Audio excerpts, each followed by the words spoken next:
Cédric Fesch, vous suivez l'événement en direct pour BFM TV. Et ça y est, la voiture de l'année vient tout juste d'être révélée. Alors, on le disait, l'heureux élu ?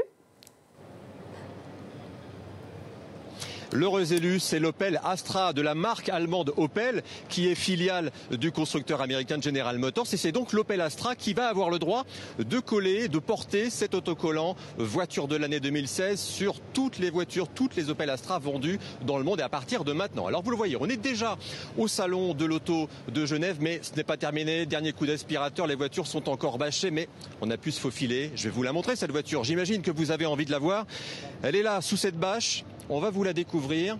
Alors cette voiture, l'Opel Astra, elle est déjà vendue dans les concessions. C'est une voiture qui coûte environ entre 18 et 27 000 euros. Alors regardez là, l'autocollant sur la vitre, ils n'ont pas tardé, hein. Et ça, c'est très important, évidemment, pour Opel. Je peux vous dire que sur le stand, ils sont très, très contents que leur voiture soit élue voiture de l'année. On va vous la faire découvrir avec Julien Taureau. On va faire le tour. Alors, pour tout vous dire, honnêtement, c'est pas la voiture la plus excitante de la compétition. Il y avait une Jaguar, une BMW, un cabriolet Mazda. Mais il faut bien savoir, comprendre que ce sont des journalistes européens qui décernent le titre de voiture de l'année.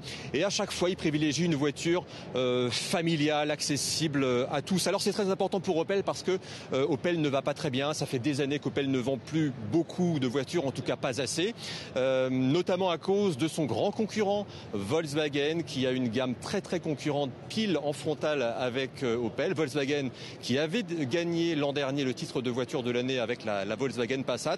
Alors voilà, vous voyez, le stand est encore à l'état de préparation, mais demain matin, on y sera pour BFM TV pour vous faire découvrir toutes les voitures du salon de l'auto de Genève, dès demain matin.